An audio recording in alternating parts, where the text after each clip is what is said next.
What's up, everybody, and welcome back to another math puzzle. In this picture infused puzzle, we have a system of equations with 4 different objects, aka 4 different variables, and this is of course a Ferris Bueller's Day Off themed math puzzle. By the way, this puzzle was actually created by one of my students, Ryder. Ryder, you're a legend. Thank you for that.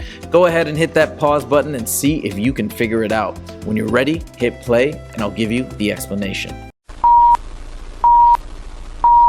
So when we look at puzzles like these, of course, we've got the different variables, aka the characters, and you got to find the value of each character. And of course, those values will carry down and stay consistent. So we start with the first equation. We see this guy plus this guy, which is of course Ferris Bueller. And so what plus what equals 128? That is of course 64. So this character has a value of 64. Then we come here and it's 64 minus something equals 22. So we could think about this in variable isolation in terms of I need to subtract 64 from both sides, then multiply by -1, or we can just simply think we have to take away what to get to 22, and that is a value of 42.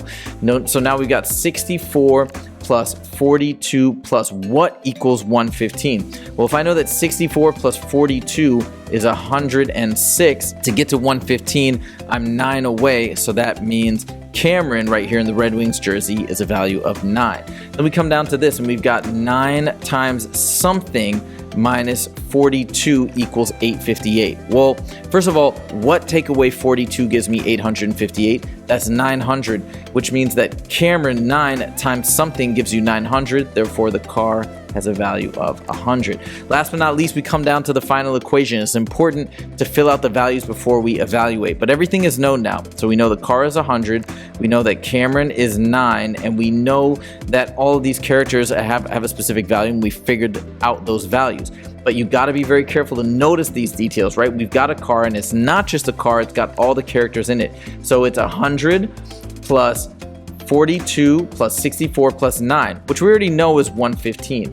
So 100 plus 115 is 215. The last little trick you got to be careful about is the order of operations. So I know I've got a plus and then a times. Now, when we're talking about plus versus times, order of operation says we have to do multiplication first. So I'm going to do 9 times 100, which is of course 900, plus that 215, which gives us the final answer of 1,115. I hope you enjoyed this math puzzle, and if you did, please click that like button. And if you want to see more math puzzles on the regular, make sure to click subscribe. Thank you guys so much for joining, and I'll see you in the next video. Take it easy.